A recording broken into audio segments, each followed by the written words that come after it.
उमर अब्दुल्ला ने राहुल गांधी को दिखाया आईना की मोदी की जमकर तारीफ। उमर अब्दुल्ला बोले, मोदी सरकार चाहती तो हमें घुटने पर ला देती। मोदी सरकार ने हमें आवंटित बजट से ज्यादा धनराशि दी। दिल्ली में एक मीडिया संस्थान द्वारा आयोजित कार्यक्रम में बोलते हुए उमर अब्दुल्ला ने जम्मू कश्मीर की मौजूदा प्रशासनिक व्यवस्था पर खुलकर बातचीत की और इसी दौरान उन्होंने केंद्र की मोदी सरकार की जमकर तारीफ भी कर दी है। जी हाँ, बिल्कुल सही सुना आपने। उमर अब्दुल्ला जो लगातार आजकल इंडी गठबंधन से अलग थलग बयान देते हैं, पहले ईवीएम, उसके बाद SIR, और अब अगर आप देखेंगे तो किस तरीके से उन्होंने मोदी सरकार की तारीफ कर दी है। कहा जा रहा है कि उनका ये बयान राहुल गांधी और विपक्षी गठबंधन के लिए बड़ा झटका है और एक आईना दिखाने वाला है, जो लगातार ये आरोप लगाते रहते थे कि विपक्ष के साथ अन्याय किया जाता है या केंद्र सरकार फंड रोक देती है। उन सभी को उमर अब्दुल्ला ने ही मुंह तोड़ जवाब दे दिया है। उन्होंने कहा है कि केंद्र सरकार ने जिस प्रकार के काम किए हैं उससे मेरे पास शिकायत करने के बेहद कम अवसर बचे हैं, यानी मैं शिकायत नहीं कर सकता हूं। उन्होंने कहा कि हमारा राज्य देश में आर्थिक रूप से पिछड़ा हिस्सा है, हम उतना नहीं कमा पा रहे हैं जितना शासन पर खर्च कर रहे हैं। भारत सरकार के लिए हमें घुटने पर लाना बेहद आसान होगा, उन्हें बस इतना ही करना है कि हमारे फंड को रोक देना है। लेकिन असल में उन्होंने इसके उलट काम किया। केंद्र की मोदी सरकार ने पिछले साल के अंत में मेरी सरकार को बजट में निर्धारित फंड से कई अधिक धन दिया। उम्मीद है कि साल भी यही सिलसिला रहेगा।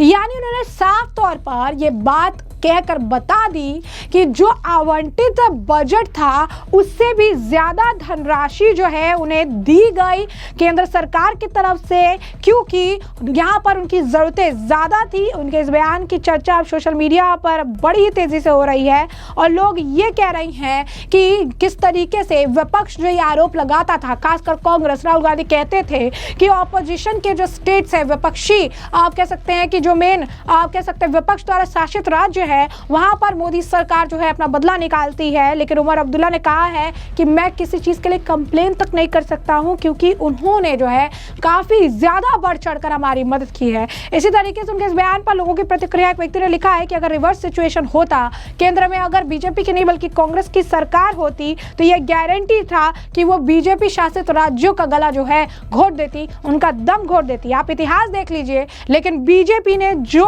किया, जो कहा, वो सब कुछ किया और उन्होंने हमेशा अपने कोई पर्सनल ग्रजेस नहीं निकाले, बल्कि किसी भी राज्य के प्रोग्रेस के बारे में, उसको डेवलपमेंट के बारे में सोचा और उसके बाद उन्होंने आगे जो है इस तरीके से काम किया। तो यानी उमर अब्दुल्ला के लिए भी इस तारीफ हो रही है कि एक ऐसे पॉलिटिशियन है, इंडी गठबंधन का हिस्सा होते हुए ऐसे एक राजनेता है जिनके अंदर आप कह सकते हैं कि इतनी जो आप कह सकते हैं कि हिम्मत है कि वो सामने आकर फ्रंट फुट पर जो है बयान दे रही है, चीज़ों को ओन कर रही है, कोई नैरेटिव सेट करने का प्रयास नहीं कर रहे हैं। इसके अलावा उन्होंने उपराज्यपाल मनोज सिन्हा के साथ अपने मतभेदों को भी स्वीकार किया और यह भी कहा कि निर्वाचित सरकार के कामकाजों में हस्तक्षेप का जो उन पर आरोप भी लगाया। उन्होंने ये भी कहा कि उन संस्थानों और विश्वविद्यालयों के अध्यक्ष और चांसलर बने हुए हैं जो परंपरागत रूप से निर्वाचित सरकार के मुख्यमंत्री के पास होने चाहिए।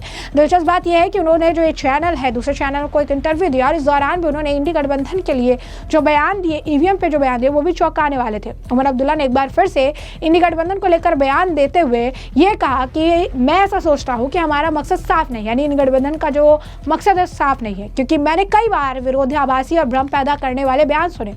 एक राय ये है कि इंडी गठबंधन सिर्फ आम चुनाव के लिए था और ऐसे में आम चुनाव के बाद इसे भंग कर देना चाहिए था। लेकिन अगर हम इस गठबंधन के साथ बने रहना चाहते हैं तो हमें जब राज्यों में विधानसभा चुनाव होते हैं तब भी इसे बनाए रखना होगा। लेकिन ऐसा लगता है कि हम ऐसा करने में नाकाम हो रहे हैं।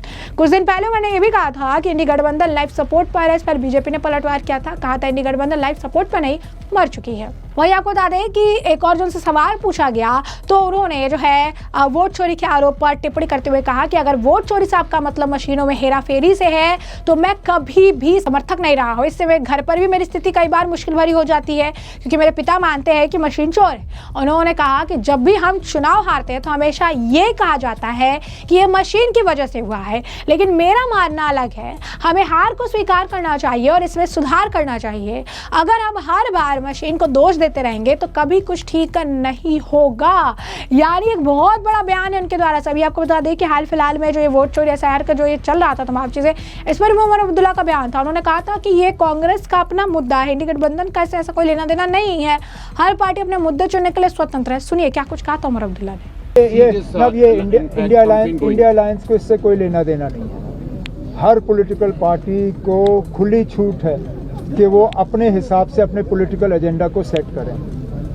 अब कांग्रेस ने एसआईआर या वोट चोरी को जो है अपना एक मेन पॉलिटिकल इशू बनाया है, ठीक है।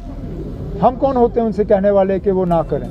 हम अपने इश्यूज चूज करेंगे, वो अपने चूज करें। तो जैसा कि आपने उनका बयान सुना, इस मामले को लेकर तरन चुग जो है बीजेपी के नेता, उन्होंने भी समर्थन दिया था और ये कहा था कि कैसे उन्होंने विपक्ष यानी उमर अब्दुल्ला का जो बयान है उसने विपक्ष की पोल खोल दी है।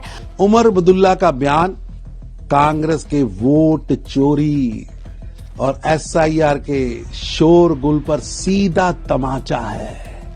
जो भ्रम राहुल गांधी चला रहे थे, उन्हीं की गठबंधन के चुने हुए मुख्यमंत्री ने खुद माना है कि इंडी गठबंधन का इन मुद्दों के साथ कोई लेना देना नहीं है और ये कांग्रेस की हताशा, निराशा और अपनी हार को छुपाने के लिए ये निजी एजेंडा चला रहे हैं। जब चुना हुआ मुख्यमंत्री कह रहा है कि इस प्रोपेगेंडा ये केवल कांग्रेस का और वो उससे पल्ला झाड़ रहा है, इससे स्पष्ट होता है कि वोट चोरी का नारा ना जनता का है ना विपक्ष का, ये केवल राहुल गांधी की 95 बार की हार की खुन्नस स्पष्ट दिख रही है। और ये साफ तौर पर सामने आ चुका है कि उमर अब्दुल्ला जो बता रहे हैं उससे साफ है कि विपक्ष खुद ही जो इंडी गठबंधन है वो खुद ही राहुल गांधी और कांग्रेस के बयान से राब्ता नहीं रखता है। वो खुद ही नहीं मानने के लिए तैयार है कि ऐसा कोई मुद्दा भी है। वोट चोरी और ये तमाम जो मुद्दा है ये सब भ्रम और भटकाने के लिए है। आपको बता दें कि लगातार इस तरीके के मामले सामने आ रहे हैं, लगातार इस तरीके के मुद्दे आ रही है जिसे विपक्ष कैश कराने की कोशिश कर रहा हो। कई राज्य में विपक्षी गठबंधन के कई ऐसे राज्य हैं जहां पर चुनाव होने वाले हैं, विधानसभा चुनाव होने वाले हैं, पश्चिम बंगाल में भी चुनाव होने वाले हैं और ऐसी स्थिति में कई सारे मुद्दे उठाए जा रहे हैं। खासकर कांग्रेस जो है वो लगातार पहले अडानी और अडानी के बाद एसआईआर, वोट चोरी, ईवीएम, तमाम तरीके के बयान जो है दे रही है। लेकिन इंडी गठबंधन के जो ये बाकी नेता है इस मामले में अलग थलग पड़े हुए हैं, खासकर ईवीएम और वोट चोरी के मुद्दे पर। कांग्रेस कहती है वोट चोरी हुआ, उमर अब्दुल्ला कहते हैं कि मशीन को दोष नहीं दिया जा सकता है, सुप्रिया सुले कहती है कि मशीन को दोष नहीं दिया जा सकता। अब उमर अब्दुल्ला ने एक बार मोदी सरकार की तारीफ भी कर दी है, जो राहुल गांधी और उन नेताओं के लिए आईना दिखाने जैसा है, जो लगातार मोदी सरकार पर तरह तरह के कटाक्ष करते रहे हैं और उनके ऊपर प्रतिशोध की राजनीति का आरोप लगाते रहे हैं। तो ऐसे में हमने आपको पूरा मामला विस्तार से बताया कि पूरा मामला क्या है और इस पूरे मामले पर आपकी भी जो राय हो कमेंट सेक्शन में कमेंट करके जरूर से जरूर साझा करिएगा। धन्यवाद।